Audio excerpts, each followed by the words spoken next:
would you do if you run completely out of cash? What would you do if you wanna cut a dash?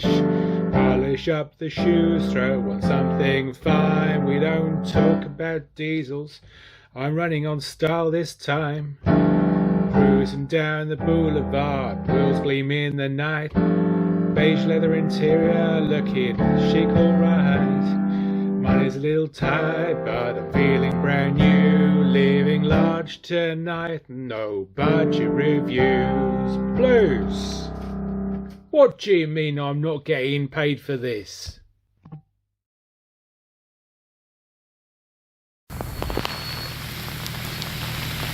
Well, the weather's probably like the nasty bits of the Monte Carlo rally today, but here we have this 2013 Mark II Fabia 1.2 Monte Carlo edition. Why you want the second least powerful engine in car that looks like this, I don't know, but Skoda offered it to you. I think it looks quite nice in this sort of red colour with the contrasting black roof. Quite a late Mark II Fabia this, the Mark III came in I think 2015 in this country, so there we go. Wheels are a little bit curved on this example, it's done over 100,000 miles, but there we go. Let's open this boot, viewers, so I don't get completely drenched. I have got a hood on, but, you know, there we go. That's a bit better, okay. Boot's nice and tidy in here, someone's actually reverted the car. So you've got two very distinctively kind of Skoda coat hooks in here. Still got a spare wheel in here, unlike a lot of the modern Skodas. I think that's a space saver. Everything is in here. Someone's actually been quite careful, clearly, in owning this car. Do we have the scraper in here? Or not? No, not yet. Mark III Fabia had those, but that doesn't have that. Let's close this and get in the back before I get totally drenched. Right. We've got windy windows in here with you, so that's not very good, is it? Oh gosh, what a day. Take this hood off, close the door. It's a little bit dark in here, isn't it? That's a thing that's common with a lot of more modern cars as well. I think the VRS would have been like this, to be honest, as well, viewers. But yeah, even inside it's quite nice. These seats look a little bit sporty. The only thing is, these door cards are as dull as anything. They are just unrelenting black. Now, it's not necessarily a big problem, and it's very common with Skodas and some Seats and other stuff of this type, just to have a little bit of more of a sombre interior than some of the other things.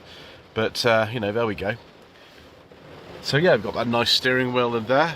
We've got some pockets down here for things at the back. We've got map pockets in this side and also this side.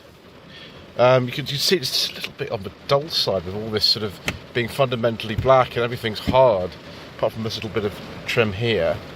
It's just maybe not the most exciting place to spend time. They have livened it up though with the handbrake having this interesting sort of stitched wrap, and the gear lever, same sort of thing, a little bit of red stitching, which, you know, doesn't go amiss really. It just looks quite nice. What about these grab panels? What are they like? No, we haven't got damped grab paddles. Never mind, maybe you don't need it in your Skoda Fabia. Probably not. Right, I am going to keep this phone inside before it gets too wet. And I'm going to brave the elements and go round to the driver's side, the front. Goodness me, viewers. Right, anyway, one strange thing about this car is you don't get an analog temperature or fuel gauge. The fuel gauge is contained within that green screen there, and the temperature gauge is just two little lights. Never mind. The dash actually has some soft touch material, which I wasn't expecting, but compared even with the old Mark I Fabia dash, it's very, very dull. It's sensible and clear and everything, but it's just not very interesting. Personally, I prefer it if the heated ventilation controls were swapped with the stereos, but it's still not very far to go. The aux in is right down here. There we go, aux in. And it's still got a CD player. There's also a media in down there. I don't know if that's an aftermarket thing or something like that. We'll see if that has a... Yeah, it's got a USB type thing on there. Whether that works or not. I'm not entirely sure, viewers. We'll see if that does work. This is the swing unit of Skoda. They named it at the time the infotainment systems after various forms of music. Yeah, this steering wheel's nice with the red stitching. There are the very familiar Skoda indicator and wiper stalks, incredibly familiar. I think it's a Mark V Volkswagen Polo mirror switch. We have heated mirrors in this car. I wish we had rear electric ones, but we don't. Maybe you had to go for an Elegance to get those. And sort of aluminium effect pedals. The glove box, let's have a look at that. So the manual will go in, which is good, but it's sort of tall rather than anything else. But at the top, you get a second glove box. So although we don't get the secret mission documents in, a bit like the Skoda Roomster, you've got two different glove boxes for the storage of whatever items you feel is appropriate in your Fabia. We could do with a sunglasses holder here, but never mind, we don't really need sunglasses today, do we? Not really. There's nice and comfortable. This is the control for the door locking button. I don't know why it's not up there. It should be up there, really, never mind. The tiniest heated rear window switch I've seen in a while, and a nice manual handbrake. The door bins, as you can see on this side, are quite big. There's cup holders in there as well. But again, it's all cars just very, very sort of dull and not very interesting. It's practical and everything. Maybe that's what Skoda were going for at the time, just ultra practicality. A little touches of flair, but not too much. So it's nice to have Monte Carlo, because actually this shows the car off to the better. The other trims, the standard ones like an SE, they are quite uninteresting inside. But maybe that's not really a bother for you, because a lot of the people who own Skodas are very sensible people, so don't really abide by fripperies. Anyway, let's have a look under the bonnet, and I hope I don't get totally drenched outside.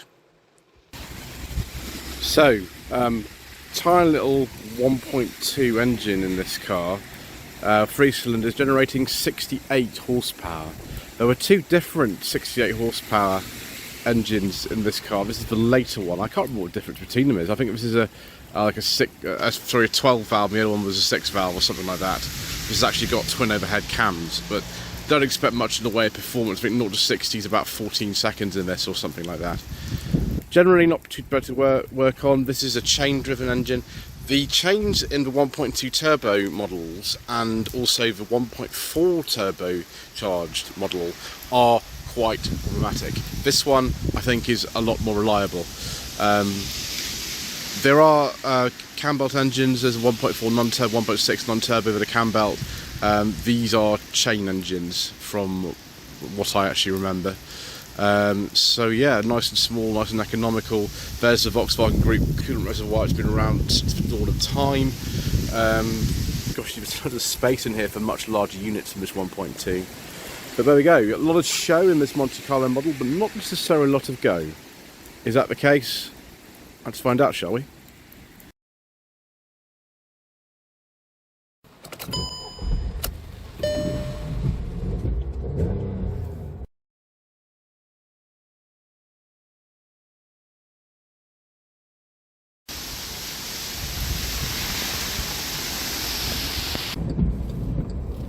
So viewers, my hair has gone a bit wild. Never mind, we shall continue because that's what we do. Basic engine in a Mark II Fabia was the lesser power version of this engine, 1.2 3-cylinder with 59 horsepower. Yeah! Not very fast, viewers. Then we have this 68 brake horsepower model. For the facelift, the 68 brake horsepower was changed to a twin cam design as opposed to a single cam design. This car does 0 to 60 in something like 15 seconds. It is not fast. It is not fast at all. Faster would be the 1.4 non-turbo with 85 horsepower. Above that there was a 1.6 upon launch as well with 103 horsepower. For the facelift in 2010, the 1.4 normally aspirated engine, the 1.6 dropped and replaced by two 1.2 turbocharged 4-cylinder engines with either 85 or 103 horsepower, so same power outputs but obviously much smaller in capacity and probably a bit more economical. But yeah, with the timing chain issues on those, I'd be a bit careful about buying them, to be honest. Then above that, the crazy Fabia VRS was introduced at the time of the facelift in 2010 with 176 horsepower. There are also some diesels available, but as usual, due to controversial government legislation and all kinds of other reasons, we don't talk about diesels on this channel.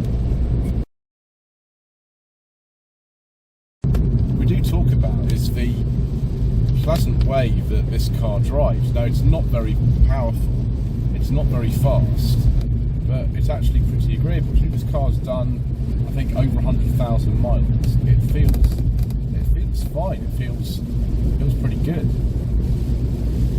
I'd personally maybe go for the 1.4, 1.6 if it were me. Probably the 3 model would be elegant, just to avoid these timing chain issues with things. You could get a DSG automatic as well. On the facelift cars, the earlier ones actually came with a normal 4-speed auto, which is surprising really. Obviously the DSG gearboxes, they need to be maintained properly. You're better off with an automatic Mark II Fabia going for the old torque converter 4-speed if you can, on the early cars. Yeah, it's not fast particularly, this, but actually considering it's a Monte Carlo, the ride seems really quite well damped. The steering feels quite nice. You've got to keep this thing on the boil, but actually it's pretty rewarding to drive when you do. Certainly not as bad as I thought it would be, but you know, a little bit more power would go in this, but it's okay, I suppose. You really want the looks of the VRS, and you don't want to pay for the insurance premiums for the VRS, then the Monte Carlo would be a good option. It's just perhaps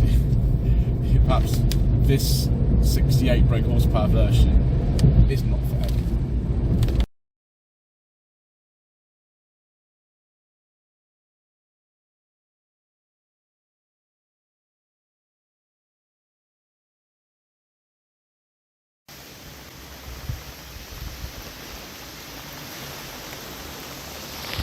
What are some common faults with the Mark II Skoda Fabia? Well, excessive oil consumption on the 1.2 TSI engine, excessive oil consumption on the 1.4 TSI engine. On the 1.4, that's due to defective pistons, misfiring, and of course the timing chains. The 1.2 timing chains aren't great either. The DSG gearbox was supposed to be full and forget. It's not really. The 1.4 normally aspirated engine, the 1.6 engines have got cam belts, and every 4 years, which is quite frequent. Rear wiper motors tend to fail as well. I think this one, to be honest, is okay in this car. There were lots and lots and lots of trim levels for some reason on one of these. The 1, 2, 3, and then the Elegance, which is nice, the Sport, the Black Edition, the Blue Line, the Limited Edition, the Monte Carlo, like this one, the Monte Carlo Tech, the Monte Carlo Tech Black Edition, the Reaction, the Skoda Fabia Reaction. To what? The SE, the SE Plus, the S, the Special Edition, the Sport, and then the VRS with an engine that is not very good, to be honest with you. These were built in the Czech Republic and India, Kazakhstan, China, and Russia and Ukraine. So, viewers, should you consider one of these Mark II Fabias for your hard-earned budget up to £1,000? In this case, it's about 3 times actually for this Monte Carlo. Well, I don't see why not. I mean, really, you don't want to spend £1,000. You probably want to spend a little bit more than that and get something a bit nicer. But yeah, these cars, apart from the interior being desperately, desperately dull, are actually quite good. You've got to be careful about those timing chains in the 1.2 and 1.4 TSI models. The 1.4 is actually turbocharged and supercharged. But yeah, apart from that, I wouldn't have too many concerns in comparison to lots of others at this age. Anyway, thank you ever so much indeed once again for watching. Please don't forget to subscribe to the channel, like this video and comment below, and we shall see you again very soon for some more inexpensive motoring.